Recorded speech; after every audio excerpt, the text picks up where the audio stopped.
welcome to NTD China News. I'm Karen Chang. Making headlines this Friday, March 15th. Premier Li Keqiang inherits China's shaky economy. The European Parliament calls for genuine political reform in China, and international broadcasters alarmed over signal jamming in China.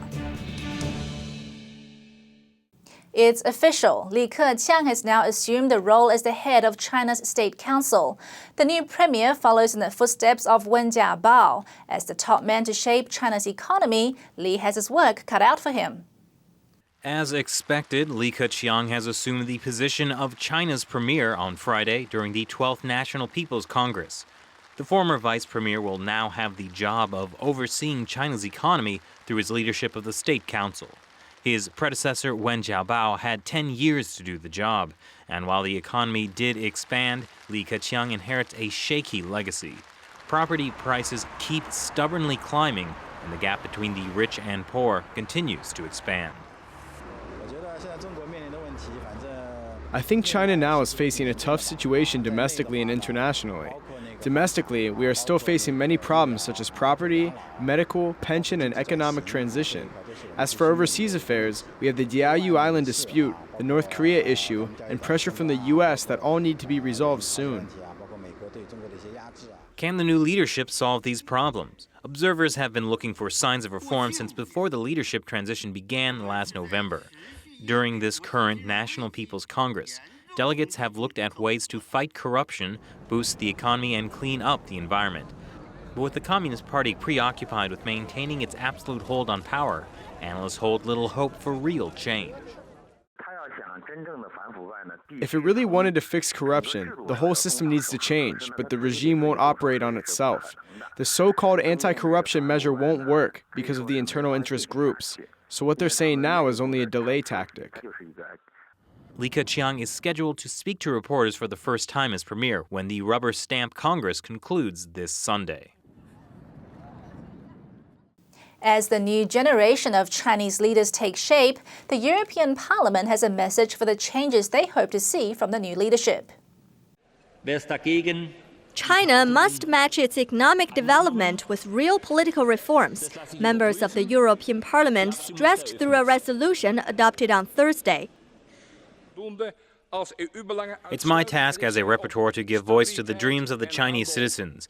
In my eyes, it's simply just not enough for the European Union's interests to be exclusively directed to the stability and trade. The European Parliament points out that China's political liberties, human rights, and social integration lag behind the country's recent economic development. European Parliament members decried the suppression of religious groups. Specifically, the resolution cites reports by human rights organizations about the extra-legal coercive measures against practitioners of the Falun Gong spiritual practice. The measures include arbitrary arrests, forced labor, and physical torture, which in some cases have led to death. The resolution also condemned forced abortions under the one-child policy, as well as suppression of human rights defenders. These issues, they say, should be in talks at the highest level between the EU and China. We have to give visibility to those Chinese citizens who, with great courage and personal cost, fight for their human rights and scrutinize governance. The resolution also raised a number of international security issues. These include the escalating conflict in the South China Sea and the Chinese regime's close ties with North Korea. On the trade front, the European Parliament says that while it welcomes EU-China talks on trade and investment, there is a need to fight the problems of trade imbalance and counterfeiting. NTD News, Europe. The Chinese regime this week told the Vatican to cut ties with its political rival, Taiwan. But today, Taiwan's foreign ministry confirmed its president Ma Ying-jeou will be going to the Vatican to attend the inauguration of Pope Francis. Despite stern warnings from the Chinese Communist Party, the Vatican and the new Pope Francis will continue to maintain relations with Taiwan. Earlier today, Taiwan's foreign ministry announced that Taiwanese President Ma Ying-jeou would head a 5-person delegation to attend the Pope's inauguration ceremony.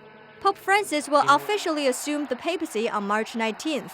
The Holy See is our diplomatic ally, and the President, as the head of the diplomatic ally, is leading a delegation to attend another diplomatic ally's inauguration of the new Pope. It is in accordance with the current diplomatic situation and friendship between the Republic of China and the Vatican, and this is normal international courtesy and interaction between two diplomatic allies. That won't be pleasing Beijing, however. China's communist authorities view Taiwan as a breakaway province and have scoffed at any foreign nation viewing it otherwise. Most recently, a Chinese ambassador refused to attend a Japanese memorial honoring the lives lost in 2011's devastating earthquake and tsunami because the Taiwanese representative would be there. Pope Francis will be walking into an already tense relationship with China. The Vatican and the Chinese regime have been locked in conflict over who is the ultimate authority for China's 12 million Catholics, the Pope or the officially atheist Communist Party. The Australian Broadcasting Commission, or ABC, said today it's closely monitoring interference to its radio signals into China.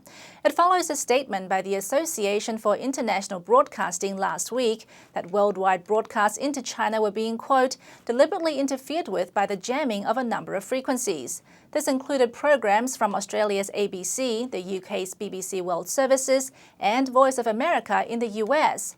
Australia's opposition party leader Tony Abbott says he is horrified at the jamming. He told ABC Radio he doesn't want international censorship and that the Australian government should work to ensure local media outlets are reasonably available.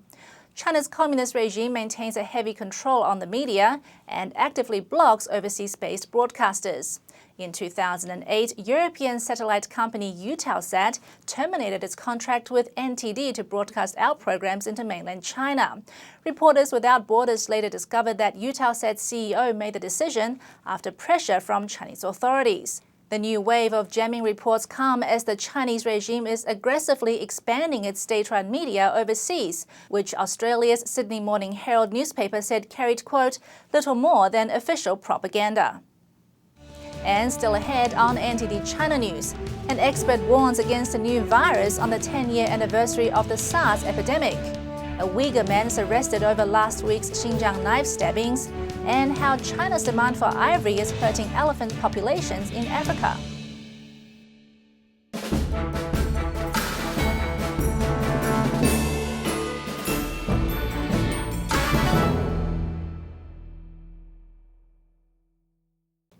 And welcome back.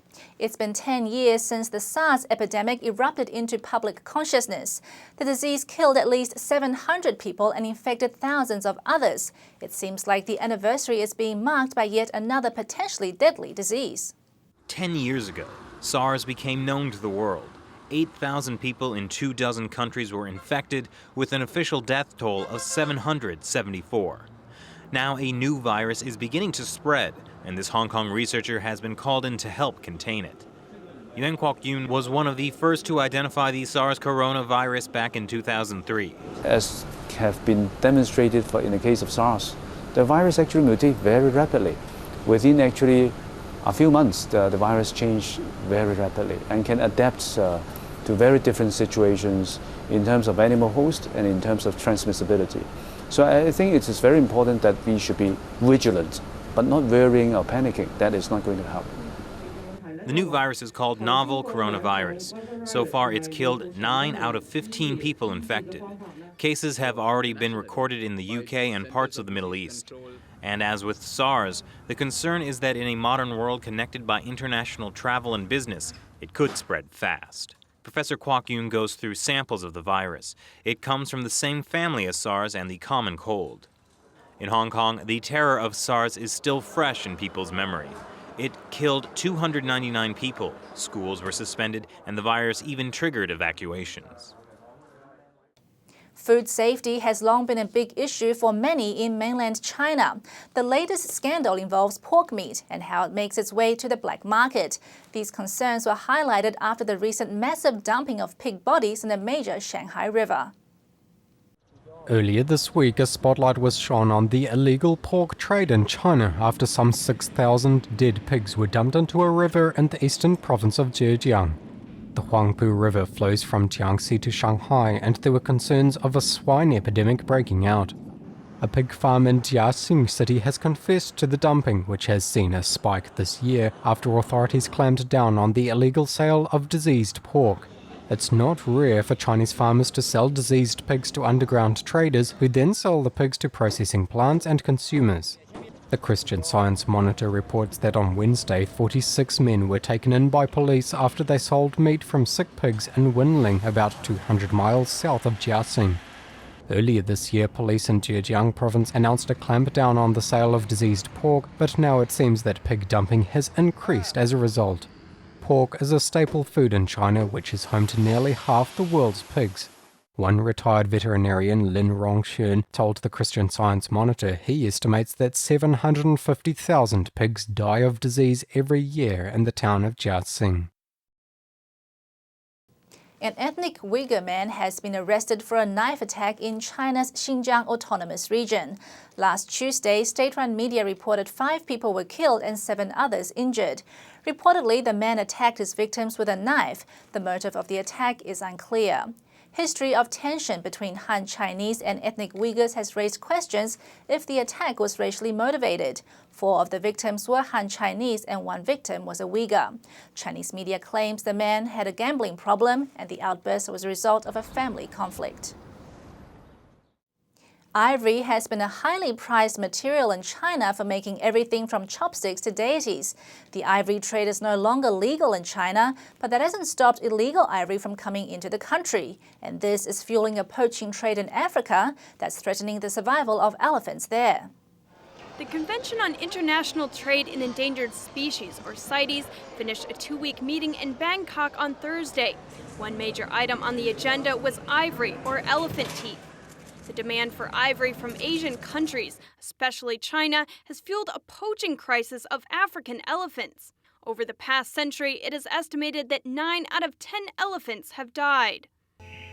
So my husband was the founder warden of Tsavo National Park, which holds the biggest population of elephants in the country.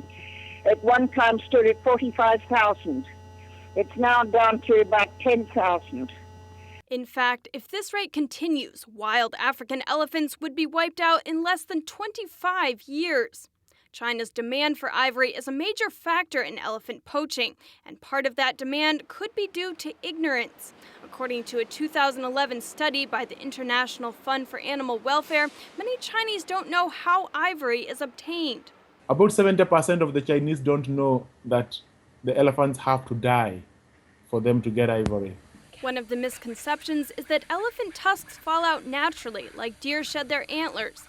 But unlike deer antlers, elephant tusks do not grow back. Daphne Sheldrick takes care of orphaned elephants at Tsavo National Park. She recounts the irony of Chinese tourists asking about ivory after seeing elephants orphaned by the ivory trade. And, some of the Chinese that come to see the orphaned elephants, one of the first questions they ask is, where can we buy ivory? And they seem to think that ivory just falls out and you go and pick it up. To correct these misconceptions, wildlife agencies like Traffic have started education campaigns to show Chinese citizens what is happening in Africa. International ivory sales to China are illegal. Most experts agree that cutting China's demand for ivory would save both conservation resources and elephants. Holly Kellum, NTD News. And that's all we have time for this NTD China News. For more about China-related content, visit our website at ntd.tv or subscribe to our YouTube channel, NTD on China. Coming up next is this week's episode of Discovering China. Stay tuned.